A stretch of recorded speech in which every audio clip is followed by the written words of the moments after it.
What's going on, everybody? It is the one and only Q from Retro Q Gaming, and we are back with this week's episode 16 of our little Quack experimental podcast. We got a decent amount of stuff to talk about today. Strange enough, all through this week I was thinking, there's not much to talk about. What am I going to do at the weekend? There's not much to talk about. What am I going to do? And then suddenly, we get to the weekend. I open up my topics list and I'm like, oh, that's much bigger than I expected and much bigger than I remember. Anyway, before we go any further, I do want to mention one quick little thing, and that it's kind of nice in this regard that I accidentally, basically, all lines up here with the fact that I'm doing the podcast every week now, and that I'm kind of rolling some of the smaller topics and smaller videos into one big one at the end, and still do a couple of game streams, a couple of regular videos and all throughout the week. It's kind of good that I did that, because over the last little while I've mentioned that stuff's been kind of busy in my life between a couple of different things going on. It's going to be like that for the next, maybe, we'll just arguably say minimum 2 weeks. And it's nice that if something gets skipped or something gets pushed back or whatever, I can incorporate it into everything at the end of the week, which is nice. Because I don't want to miss out, even if some of the stuff just doesn't happen during the week. So we can get on with our lovely little episode 16 here anyway. But before we do, I want to mention one quick important thing. So you may or may not know, but I'm trying to clean up my fucking image, so I promised the fucking fanboys I wouldn't select the Switch for 6 minutes. Now, having said that, let's move on to our first one.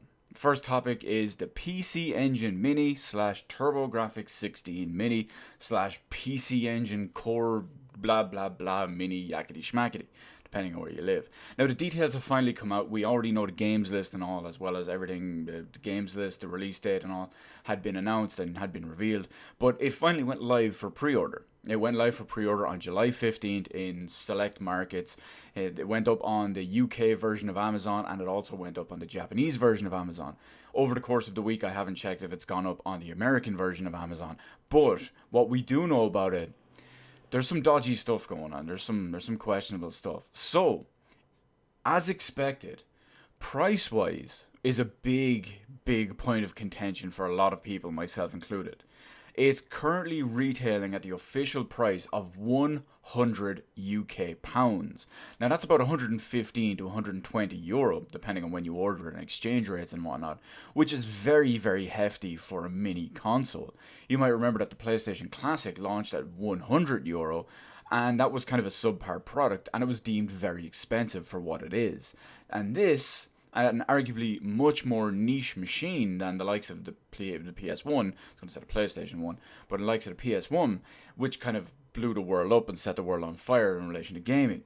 Now, this is a whole other story. Granted, we do have, I believe it was 40, 50 games on here? I think it was 50 with a little bit of crossover. But there are a lot more niche games, and there are a lot more smaller, less high-profile games. Of course, there are a few on there. Strange enough, there's the Japanese version of Snatcher, which is very strange that they didn't include a different release. Although, did it even have one on the TurboGrafx in English? I don't know. Rondo of Blood is, of course, on there too, which is a big one for a lot of people. Especially because, I mean, technically, the cost of the TurboGrafx Mini, it completely offsets Rondo of Blood's price alone. So if you don't have anything and you need to buy a Rondo of Blood and a PC Engine or TurboGrafx and a CD add-on or the Duo version, that alone is considerably cheaper than buying the actual hardware itself and the software. So you see what I mean. Anyway, July 15th is when the pre-orders went live, as I mentioned. It was Amazon Prime pre-order exclusive, so it's going to be only available on Amazon as far as we know. It's been announced as being an Amazon exclusive. We don't know if that will ever change. But the Amazon Prime, or the pre-order period, was Amazon Prime exclusive starting with July 15th. Now, it's out on March 19th, 2020, and the price is oof. The price is oof. The price is woo lad. The price is yikes. Whatever your favorite meme is that you want to insert, that is what the price is. So that is that's dangerous. Now, it's not out until March next year, so we have a lot of time to worry about it. We had a lot of time to think it over. Strangely enough, even though it does support multi-tap and second controllers and third, fourth, fifth controllers and all as well, none of that stuff seems to be available to pre-order yet on Amazon.co.uk. I saw the extra controllers were available on Amazon.jp, but I didn't see the multi-tap, and I never saw that anywhere else listed just yet. Plenty of time for it to happen, of course. Now, the big question, Q, what's going on? Are you getting one? Are you pre-ordering one? What's the deal? Well, I have to mull it over and I have to think about it a little bit more. Mainly because €120 is not expensive. At least it's not relatively expensive.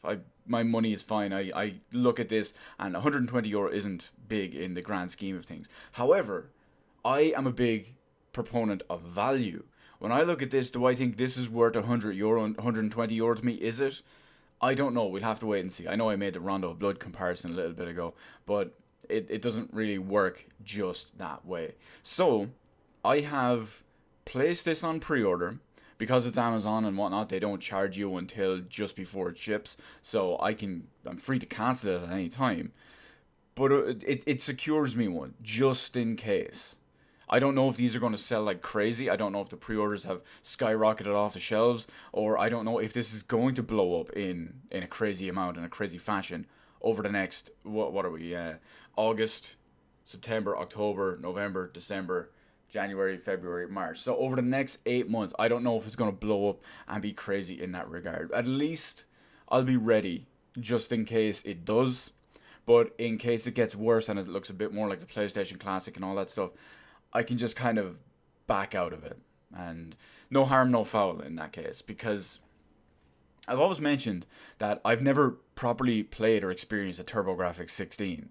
I've never played a PC Engine or anything like that. I played one or two very select games because the Nintendo Wii did offer TurboGrafx 16 and PC Engine Virtual Console on the original Wii. So I played the likes of Splatterhouse. I played Rondo, and I think I played one of the Bomberman games. I'm pretty sure that's it. So this is a great introduction to the TurboGrafx PC Engine ecosystem for someone like me who has basically no experience with it. I'm going in and it would be €120 for basically a wealth of games I have no experience with. But what's the quality of these games? What's the quality on the emulation, the feature set? That all remains to be seen. But with my pre-order ready, willing and secured, well, I guess we're all well and good. Now, it's been, as promised, 6 fucking minutes, so I'm just gonna go and say, what the hell? What the fuck is the point of the Switch Lite? Why is it called the Switch when it don't switch? The Switch don't switch. Brand recognition? Up your own arse. Switch Lite does not switch. Does not do the main feature, the main selling point, the main namesake of the whole fucking system. What the actual fuck? Well, here's another one that kind of burned many people, myself included. Although I shouldn't really say myself included, because I didn't really pay attention to it. I didn't pay attention to the hype. I just saw it after the fact. So a few days ago, everyone was hyping up between Borderlands, Randy Pitchford, Gearbox, Take-Two, what's the other, 2K Studios, all of them. They were all hyping up the new next big crazy reveal for Borderlands 3. And everyone was fantasizing about one or two other things, what it could be. All these theories and all were coming out. And then Randy Pitchford came out and just said, this was before the announcement or before the reveal. He said, okay, I know everyone is interested and rumored with crossplay. We're looking to bring in crossplay. We do want to do it. It officially will not be there at launch. They're working in bringing in crossplay to Borderlands 3 post-launch, but they haven't said much about that. They just said that it won't be in there. Anyway, it turns out that the reveal, that the little announcement that they had, was actually just a shitty, really shitty multiplayer trailer. And there's one or two references to some old school pop culture in there too, which, I mean, even I appreciated them. But overall, I think with how they hyped it up and how they marketed it beforehand, it was just terrible. It was just terrible in that regard. But the fact is that they're looking to bring in crossplay to Borderlands 3 eventually down the line. Now, there's some questions about this. Is the Steam version going to have crossplay with the Epic Game Store version? Because they are all technically on PC. Are they all going to work together? We don't know yet. Consoles, how is that going to work? We all know that Sony is notoriously stingy when it comes to crossplay. Is that going to work with just the PC users? Is it just going to be PC users and Xbox users playing together? PS4 going to be off by themselves doing God knows whatever. I don't know. It's a really, really strange situation to me, because with the likes of the Epic Game Store, and it's really the first time that I can think of off the top of my head that a high profile release has been in a situation like this. Now, if I remember correctly, I'm just going off the top of my head here, so feel free to correct me in the comment section if I'm wrong. I know I talked about Final Fantasy 15 before on PC. Now, I know that the Windows 10 Store version of that game had crossplay with Xbox One, but it didn't have crossplay with the Steam version, and Steam didn't have crossplay with the Xbox One or Windows 10 Store version. There was also an Origin version of that game, but because not even a single person in the entire world bought it on Origin, we have no proper measurable feedback in it in that regard. So, we don't know how that's going to work. We don't know how Borderlands 3 is going to work. Will all of Steam just be playing with all of Steam? So the 98% of the Borderlands 3 player base, will they all be playing on Steam with each other? And then will the 2% of Borderlands 3 Epic Game Store users be all stuck playing with themselves? Or what's the deal? I don't know. It's a really bad situation, and it's a really weird situation as well. And it really goes to show how Tim Sweeney and Epic Games are fucking everything up. These shouldn't even be questions. There should be standard expectations that we should all expect. There should be standards that we should all expect, not some cunt coming in fucking it all up because, well, he wants to and he's just lying about all his bullshit. And speaking of companies and doing their bullshit fuckery as they do for their own selfish bullshit reasons, we have Assassin's Creed Odyssey. Now recently, Assassin's Creed Odyssey and the developers Ubisoft, they released the details and specifications and basically the tools to use what they call the very simplistic, very dumbed down version of their quest creator. So you could make player created quests and you could have all your own detail, or at least most of your own details and most of your own stuff in their rewards and whatnot too. Players were using this to make very, very easy versions of quests that would have massive amounts of XP rewards. Essentially called, whatever you want to call them, XP grinding quests or anything like that. But it was designed to grind over and over and over and help reach very high levels relatively quickly.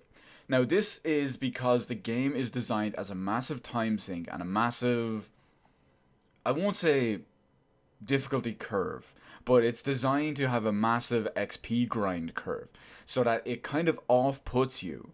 They've done this, they've balanced the game in order to persuade you to do certain things. These things we'll get into a little bit later.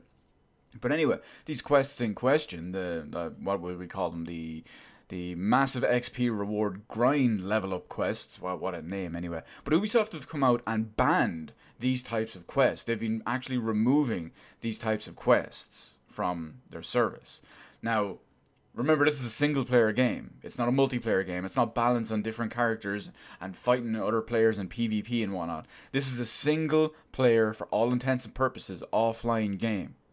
And they're banning these player-made, community-made experience quests. Now you might be wondering, why are they doing this kind of thing?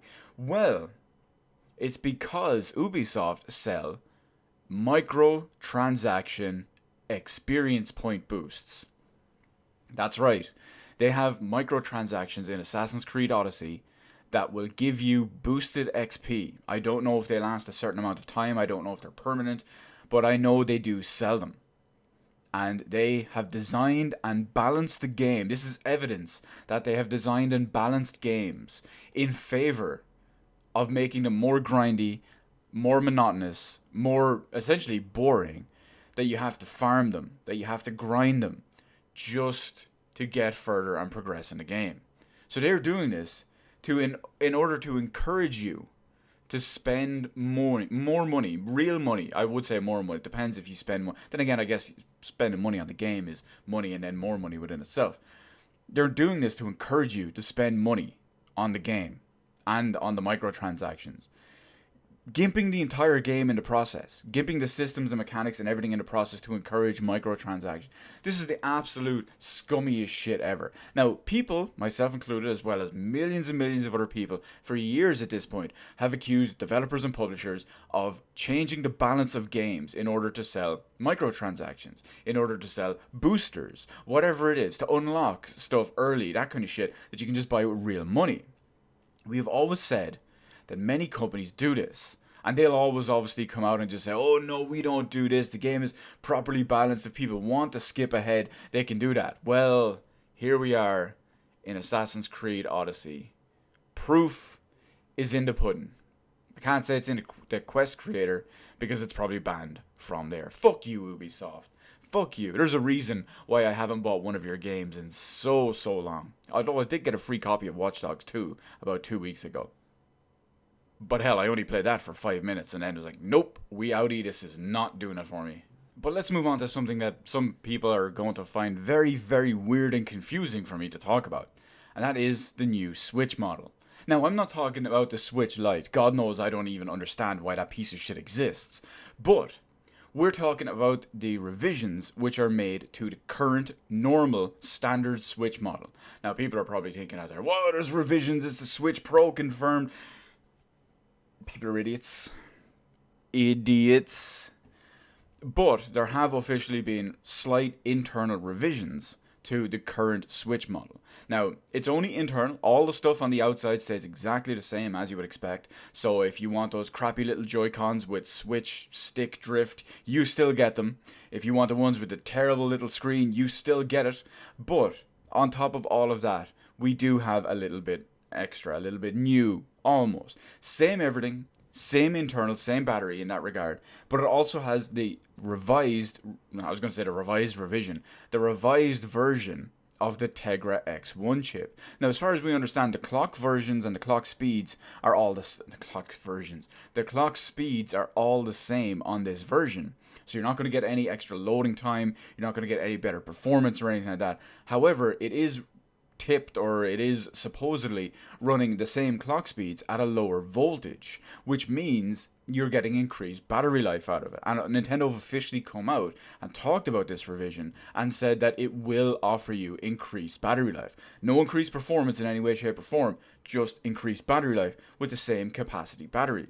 Now, what they were doing is they gave the comparisons, they gave the numbers. They gave the original launch day version of Switch with a rated battery life of 2.5 to 6.5 hours, which we all know is absolute bullshit, because unless you're not going to get 6.5 hours out of it unless you sit it on the lowest brightness, sitting on the main menu, just not touching anything for 6.5 hours. But it's rated at 3 hours of Legend of Zelda Breath of the Wild gameplay. Now, the new one is rated at 4.5 to 9 hours, with approximately 5.5 hours of playing the same version of Zelda. So that is a considerable bonus. I mean, when you look at it, the gains are almost 100% in each way. So that's good for anyone who would inexplicably use their Switch in portable or handheld mode. I still don't understand it. But for anyone who buys a new Switch and does that, that's good for them. I don't really have much to say about it. I don't know. It's not better. It's not better performing. It doesn't run better in any way, shape, or form. It just has better battery life. It's still the same piece of shit that runs the 1% of third-party modern support games that it gets in standard definition at 20 frames per second at lower than lowest quality settings. It blows my mind how someone could settle for such a low quality experience, how you do not demand better. It blows my mind that everyone will settle for so low. Demand better, people. Do you really care so little about your experience, your enjoyment, and your time that's okay for you? You deserve the games you don't get. Or you deserve to not get games, is all I can say. Learn your fucking place. Oh wait, you already have. But now on to some actual modern news and modern technology and modern everything. So very, very ridiculously light years ahead of the Switch.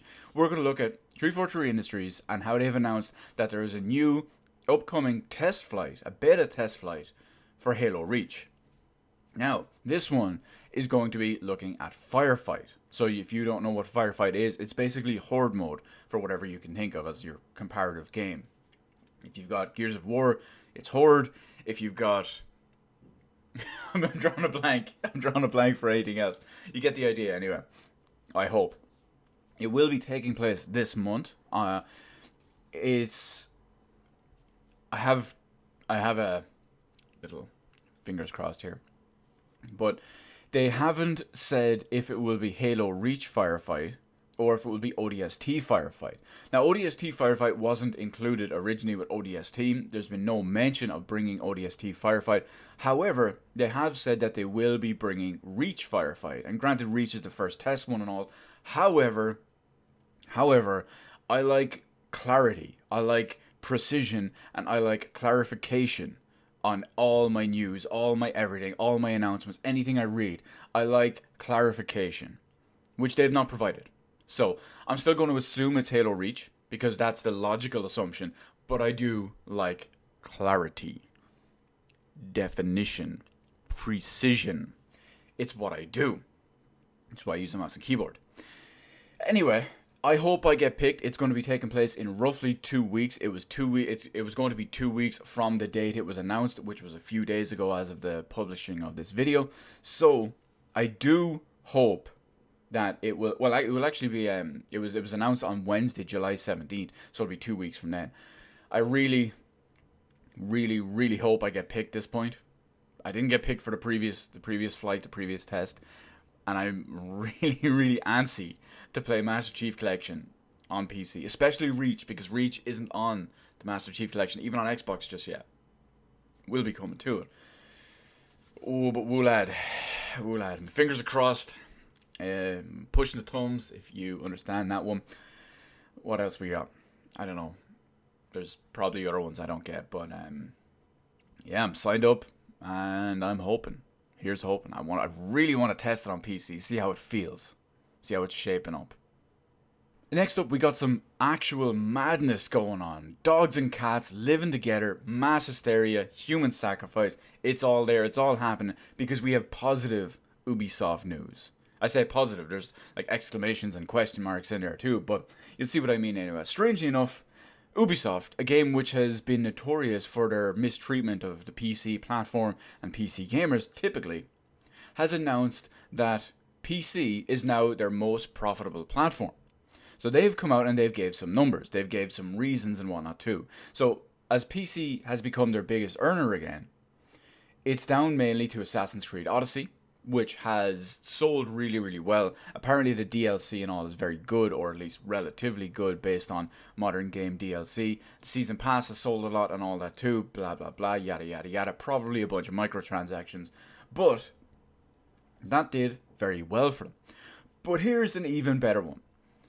Anno 1800 is another reason why they said they did so well on the PC gaming front. Now, they specifically went out and said Uplay is they specifically went out of their way to talk about how Uplay's sales was just up so high in relation to basically everything, just their profit on Uplay in general.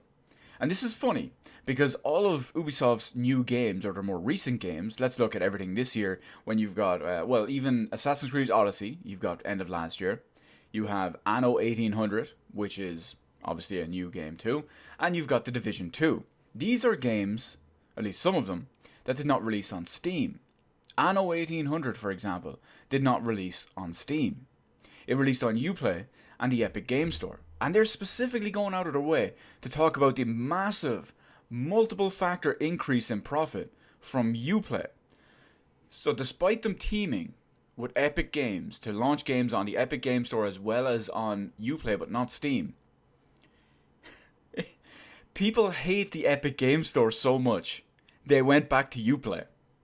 If you aren't familiar with the old school landscape of PC gaming, I say old school landscape, it's still only a few years at this point, but hell, sometimes it feels so much longer.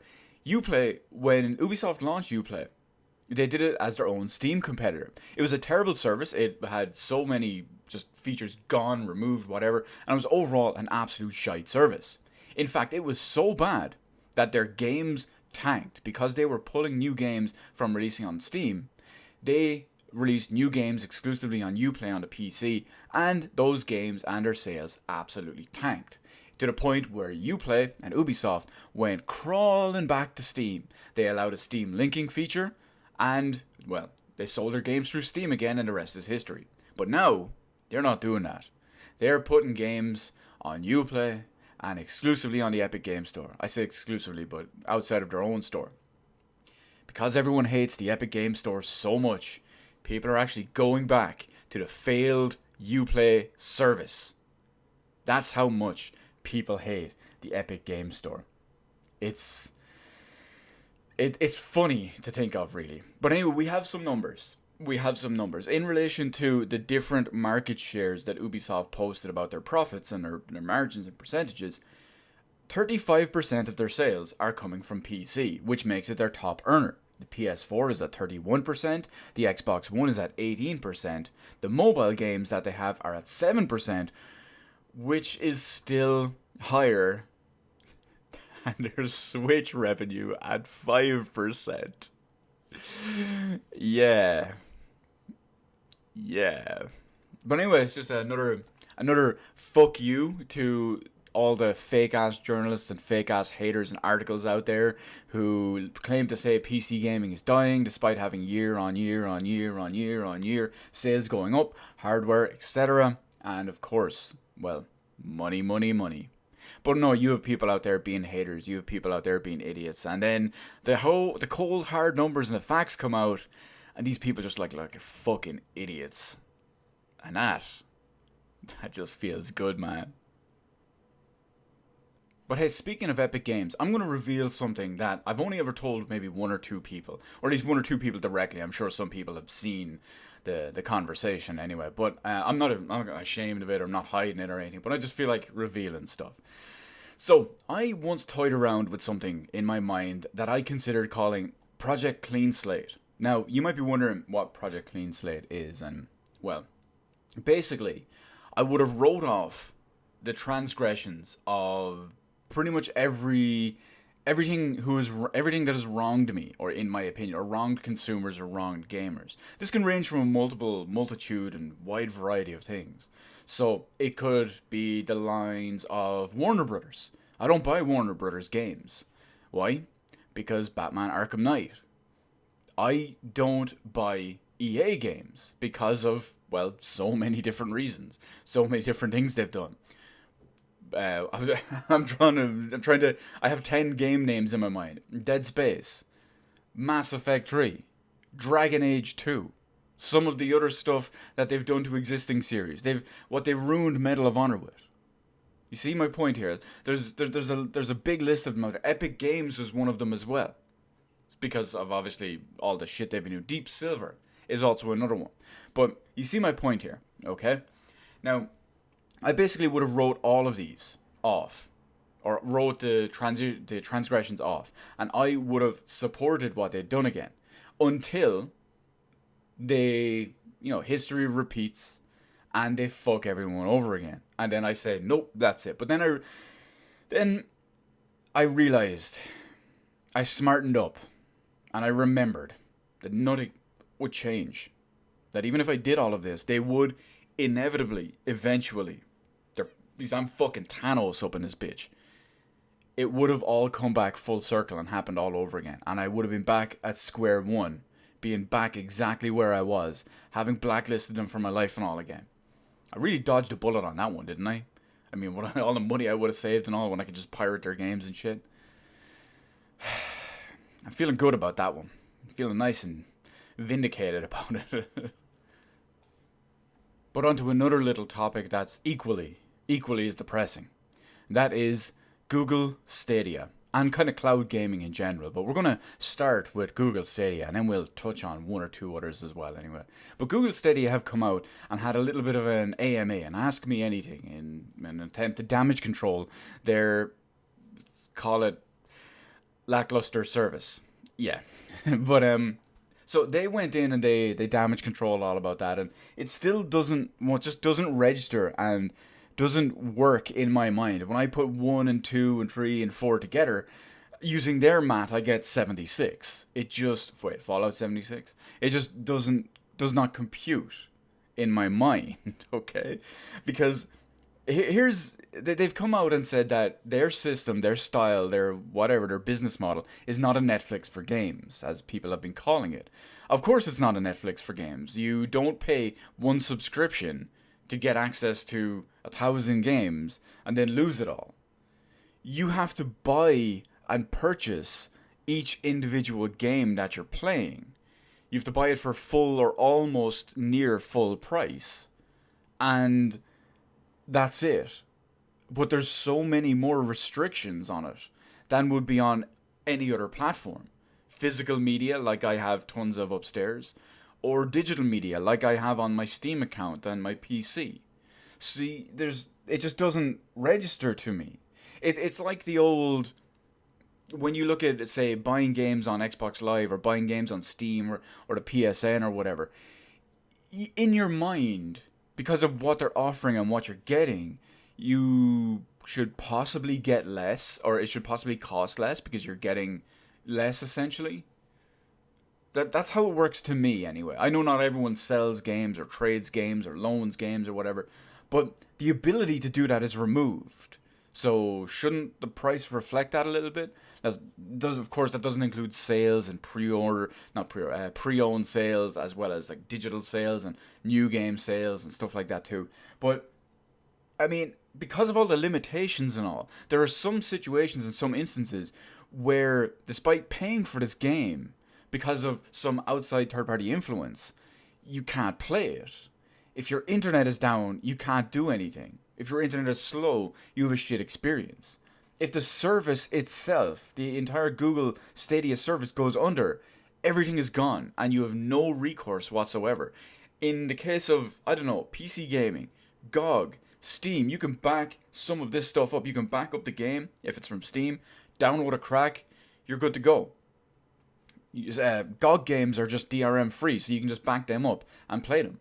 So with these Google Stadia stuff, despite paying the same price, you don't have any of that recourse or any of the ability to do anything with it. And it blows my mind how they expect a service like this to take off and become the future. And it gets even worse lately. The last couple of days, I've seen many articles about it from all different types of analysts, all different types of tech websites, all different types of gaming outlets as well, who have all praised all these new big companies that are working on this. You've got Microsoft, you've got Google, there's a few others as well, who are all looking to properly invest and push forward the idea that game streaming is the main service for the future going forward.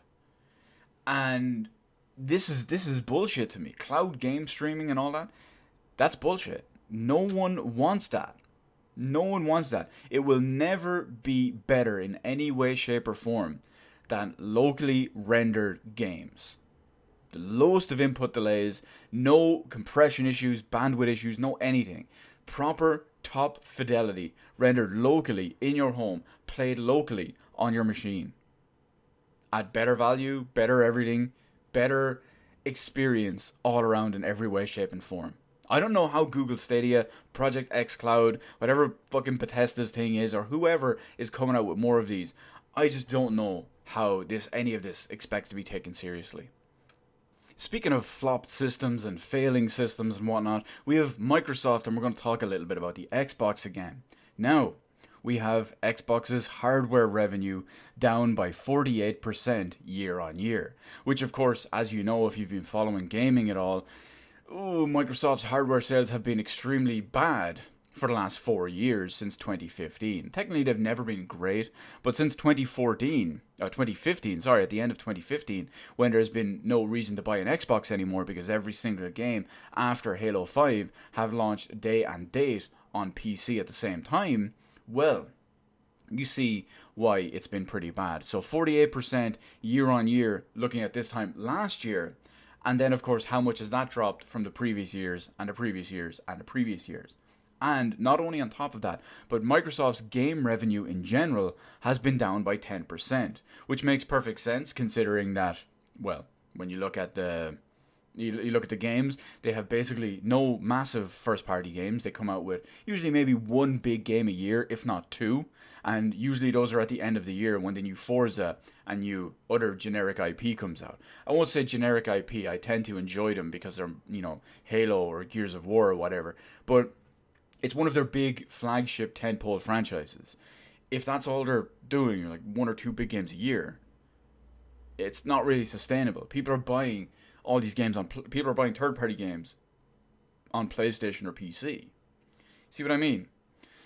So it's not surprising. And also looking back at the hardware as well, when you think about it, Microsoft have blamed the end of console generation lull on part of why Xbox One sales numbers are down. Now, that is very, very partially true as well. It's probably maybe 10, if not 15% of the issue. But you've got 90 to 85% of the fact that just no one is buying Xboxes in general. There's basically no reason to.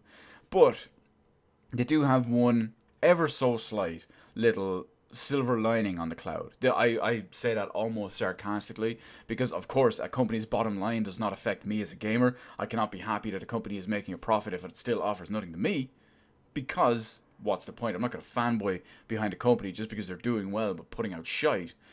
Anyway, and no, I'm not going to talk about how the number of it's not a big bonus with the number of controllers they're putting out, but they have said that Xbox Live revenue is up 14%.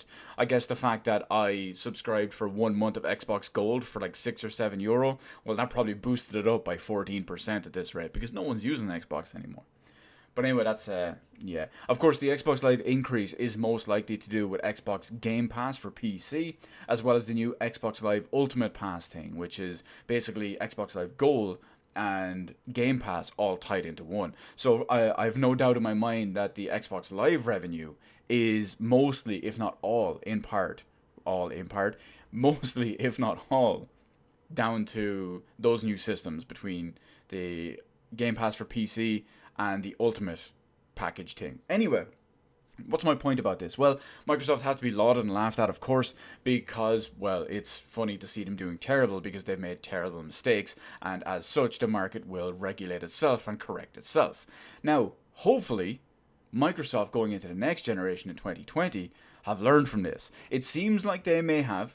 I do feel like that next year we already know we're going to see Microsoft's most powerful console ever. How that compares to the PlayStation 5 and the power from that, we don't know yet. There have been many different rumors. Some will say that the Xbox 2.4 is more powerful. Some have said that the PlayStation 5's league's more powerful. It all remains to be seen just yet. But of course, there is a big problem we need to see. We'll see rectified at least anyway. Microsoft have always had game issues on the Xbox One this generation. However, with what I've said before, Microsoft buying up all those studios between this year and last year, I think they've acquired something like 9 or 11 or something like that new studios over the last 2 or 3 years. Putting all those studios, all those developers onto projects and onto games, it takes a couple of years to get a quality game out of it. By the time these games come out, we're going to be smack dab at the start, middle of next gen.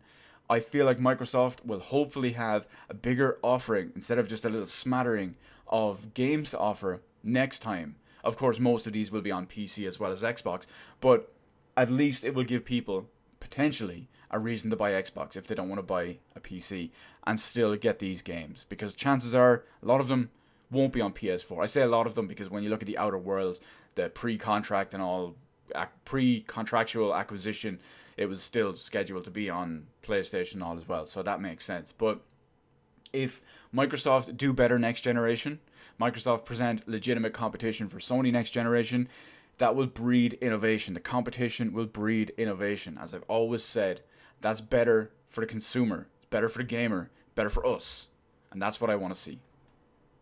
But we got one extra little interesting topic to talk about here today as well. That is the currently San Diego Comic-Con, the biggest Comic-Con in the world, where all the cool stuff happens, all the announcements. There's so much deadly stuff there. I'd love to go someday. Obviously, it's on the other side of the planet, so I have a little bit of a problem, not to mention tickets and whatnot too. And hell, trying to survive the summer heat with my complexion in San Diego, whoo lad, that's not a good idea. But anyway, we all know that that's the cool stuff. There's good announcements, all the interesting stuff happening there, all the announcements, all the everything. But there's one specific reason I'm bringing this up. It's only going to be a tiny little topic just for a few seconds, but there's one specific reason I'm bringing this up.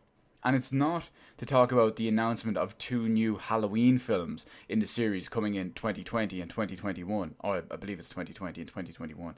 It's not the new announcement that Thor 4 is properly happening and the director of live action Akira has been put on hold in order to do Thor 4. It's not to talk about the Marvel Avengers gameplay for the upcoming game. It's not to talk about the Witcher Netflix trailer, and it is not to talk about the new upcoming Walking Dead stuff. No.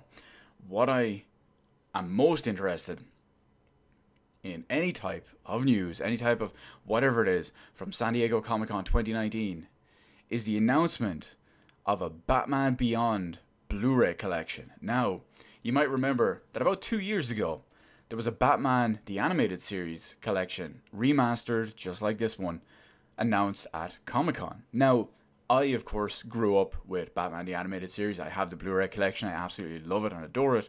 But I was never a big fan of Batman Beyond. However, I'm willing to give it a shot.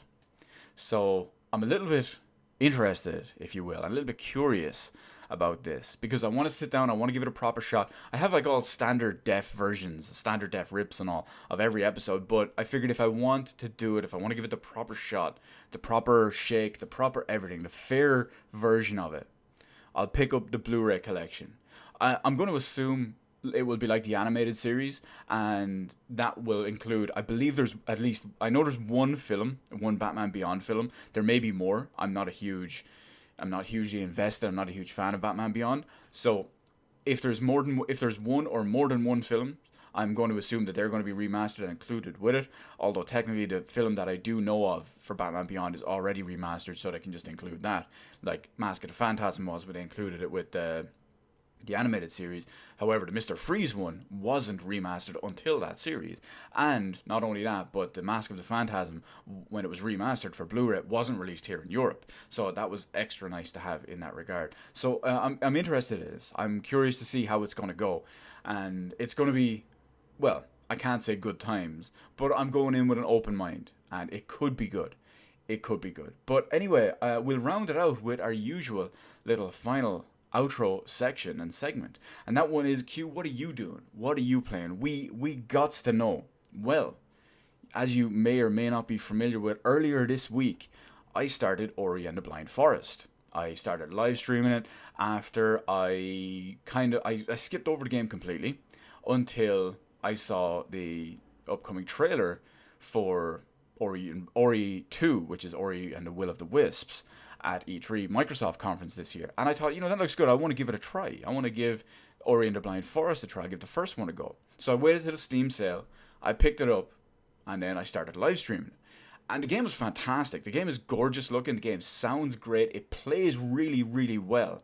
There's so much done correctly in it. I highly recommend it. It's a great game. It's a very, very high quality Metroid-esque game. Not the other word. We don't use that other word. But it's very, very excellent. Very, very excellent. It's an excellent Metroid clone, if you will. And it stands as a great game in its own right. In fact, after I completed the game, I streamed it 3 days in a row, about 2 hours or so ago. After I completed that game, I went back over the last few days. And I 100%ed that game earlier today. That's right. Uncovered the entirety of the map. Uncovered every single secret. Every single area. I have every single power-up, every single upgrade, every single everything. 100%. That's how much I enjoyed it. I say that sometimes when I'm really enjoying a game, I toy around with the idea of going back and 100% in it, but for Ori, I really did want to do it. And by fuck I did it. But anyway, we do have some other ones. Unfortunately, because of the time and dates and what I've got going on in real life and upcoming stuff and all as well, I don't have time right now for Yakuza Kiwami, which kind of kills me, and I'm a little bit sad about that. Although it should be my next proper game, my next proper, after brand new stuff. When I have time for one new game, I should go back and do Yakuza Kiwami. That will probably be my next one, mainly because Fire Emblem is coming soon. It's out next week. Fire Emblem Three Houses on Switch. Oh my god, Q, you're gonna play a Switch game. What's happening? Yes, yes, Fire Emblem are great games. It's an amazing series. I really can't wait to play the next one. And after I finish that, I hear it's like 50, 60, 70, 80 hours long. But after I finish that, then I got time for Yakuza Kiwami. Because who knows what's going to come out in the meantime. And, or well, not so much in the meantime. Who knows what's going to come out after Yakuza Kiwami. So if we got Fire Emblem. I've been, I have them behind me here. I'm going to be reading Batman the Rebirth series. It is, I believe there's 9 volumes. I got the 4 deluxe hardcover volumes behind me. Let me grab one of them. Where's the first one? These ones. I have the 4 hardcover versions of these. As well as Batman White Knight. This is the one I'm currently reading. I'm reading this first. I'm in like halfway through it. And then I'm going to move on to the rest of them. I'm going to move on to the other ones. Because I heard about some of the minor arcs in that series. And it sounded really good. So I wanted to give that a go. It's been a while since I've picked up any type of graphic novel or any type of comic or anything. I do have the new volume of The Walking Dead coming next month. From what I'm led to believe, the comic is now done. As far as I know, next month's one is the end. I haven't looked into it, but 1 or 2 people have told me that that's the case. So that could be really, really interesting to see how it goes. I can't wait to see how that comes out. But on top of all of that, that's really it. I've slowly been starting Pokemon Black. I'm getting a little bit into it. I find this one very hard to get into for some reason, and I'm still trying to hammer away at it to actually make progress in it. But it's getting slow, and between playing Trials of Mana and Pokemon Black, and then tonight me and the Borderlands crew are going to be moving on to Overcooked 2. Well, we were going to play it last night, but someone's internet was not up to snuff. But tonight, hopefully, we should be back into it. But that's pretty much it. Before we round out the video, I do want to say one extra little fun thing. I was curating a nice little folder today because I was going down to get some photo prints done. There's a local photo lab here that'll allow you to do digital prints and all. And I was looking at their bundles and whatnot, and I figured the best option, based on the kind of average number I had, would have been 50 prints. There's higher and lower, they come up in batches, so 50 prints would have been my one. So I drummed it up to about 48 prints because I wanted duplicates of 2 of them, so that would bring it to 50. Now, technically, using the duplicates, I got it to 49. So, out of curiosity, and just for the lulz, the very last one to fill spot number 50 that I was going for, that I printed out today, was this bad boy. Yeah, you know it. You know it. It's legit. We are too legit to quit. Yeah. Now someone's going to ask me, "Oh, Q, how hard did the people at the photo center laugh at you?" No, you don't deal with people in it. You don't deal with people in that. They've got this huge photo machine. They've got all the little ones you can put in your USB keys or memory cards or whatever. Hell, they even read them off CDs and DVDs. Popped in my USB key, picked the ones I want, set all the settings I want, blah, blah, blah. Tap my card, paid my money that way, and boom, it all just collected straight away when I was good to go. So joke's on you, people who are going to ask me that, and you know who you are.